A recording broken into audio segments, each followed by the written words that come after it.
Hey everyone, my name is Melissa Rochelle and I'm a holistic wellness and relationship coach. So let's discuss if marrying out is the answer to keeping more families together.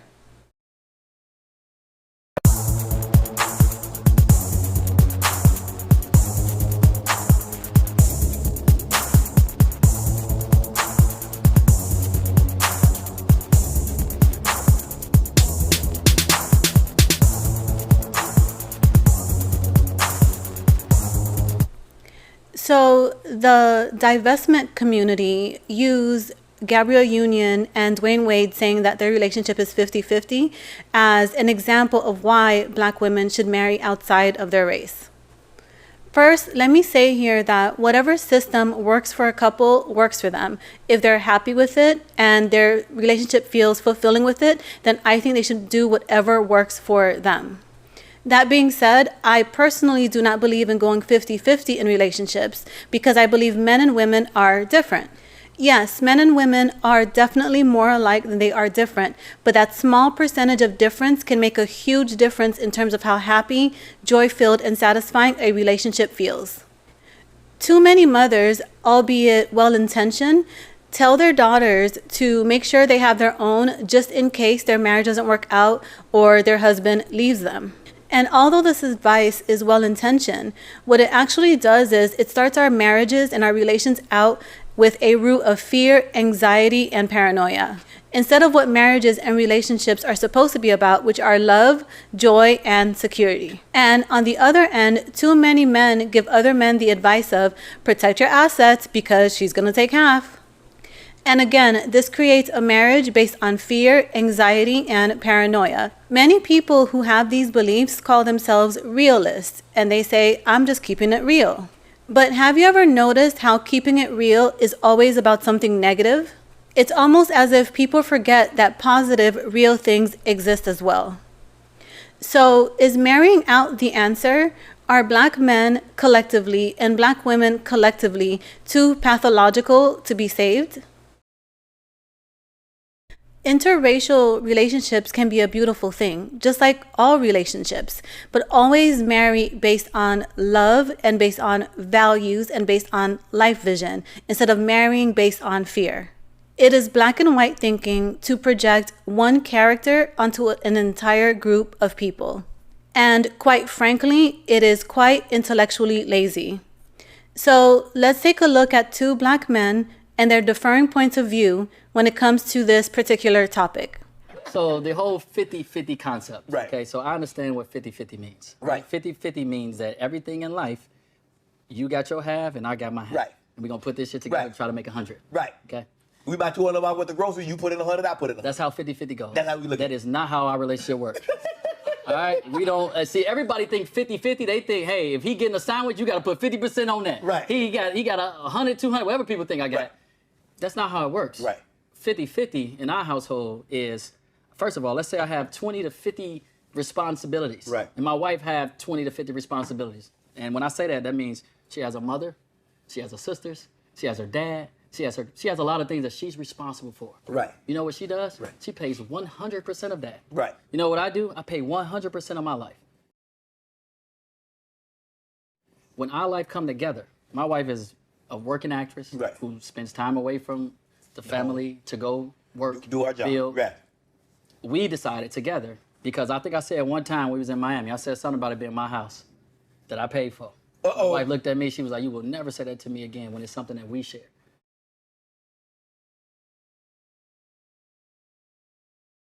And so my wife was like, that when we moved to LA, I got half on it. You will never say my house again. Wow.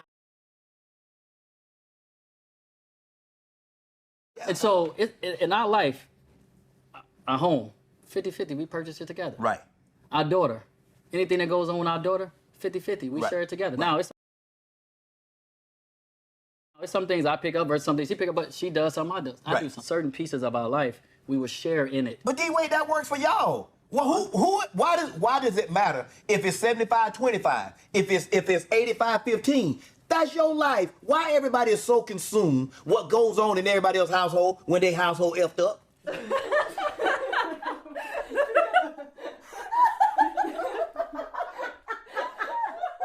With a divorce, you controlled your life forever. You can't control that. No, I couldn't. I It's was two bad. people that involved in the divorce, bro. Yeah, but no, I never talked about this, and I'm glad you guys are asking because I don't mind talking about that, but I was bad. She was awesome. She really was. It was all me. I was just, look, we don't need to talk about what I was doing, but I wasn't protecting her and protecting those vows. I'm not gonna say it was her, it was all me, because she did exactly what she's supposed to do, gave me beautiful kids, take care of the house, take care of corporate stuff. It was just all me.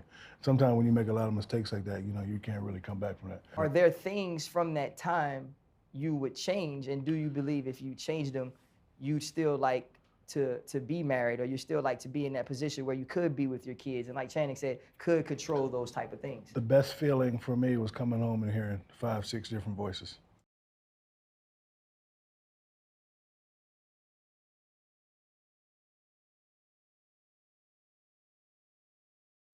And look, I was just being greedy.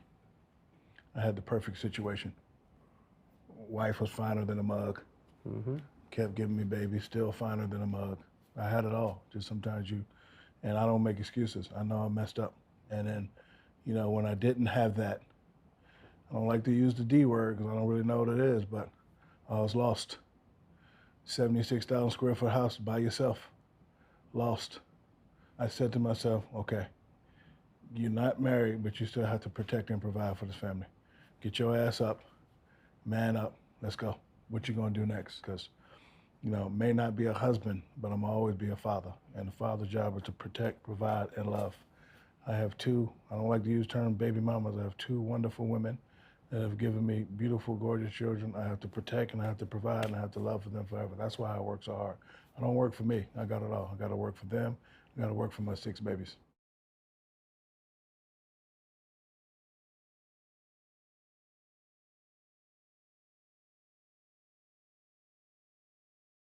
So if Black men collectively are not damaged goods, and if Black women collectively are not damaged goods, what might be going on with certain individuals in terms of how they see marriage and their partners?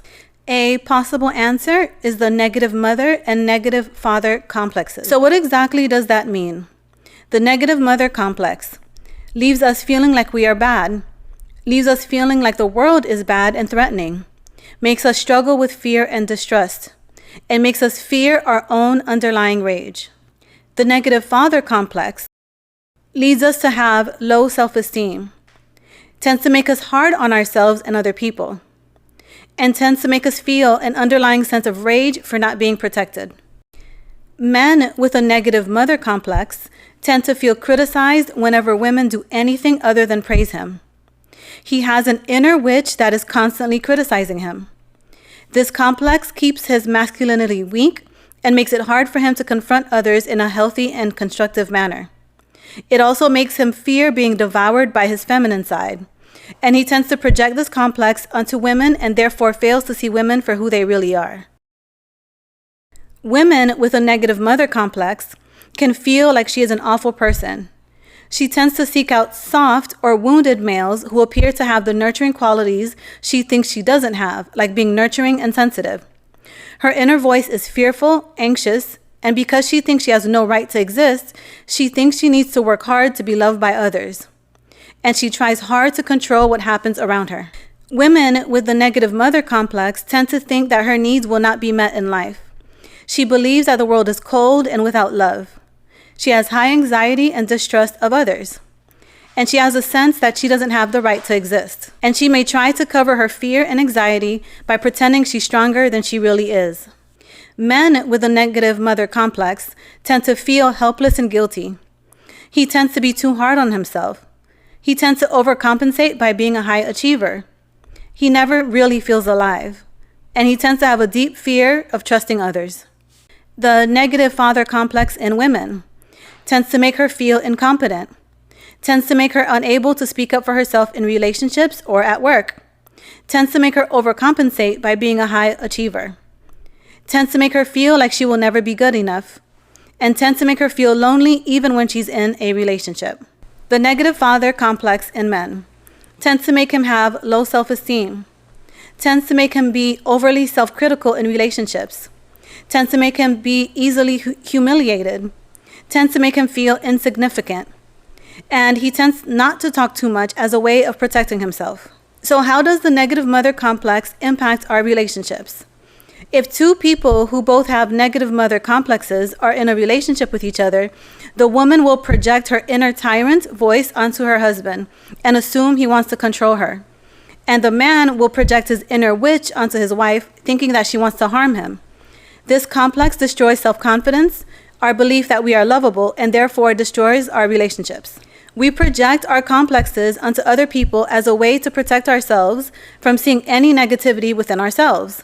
It's easier for a man to project his inner witch onto his partner or his female boss than for him to accept that the feminine inner witch is a part of himself.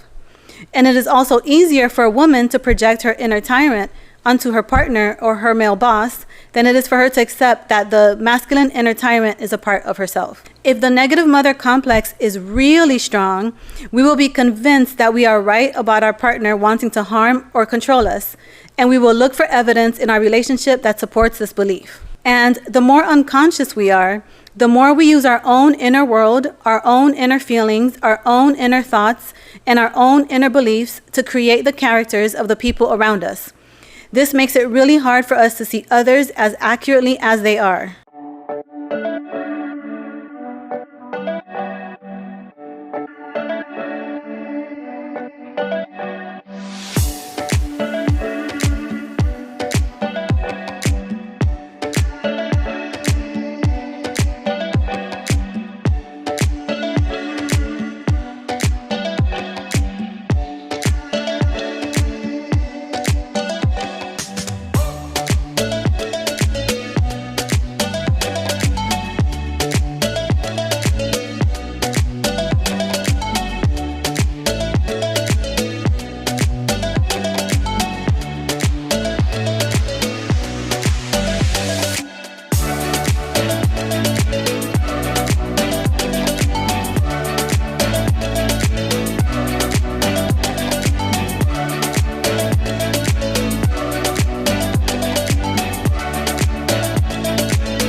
Thank you for watching. I am grateful for you. My name is Melissa Rochelle, and I'm a holistic wellness and relationship coach.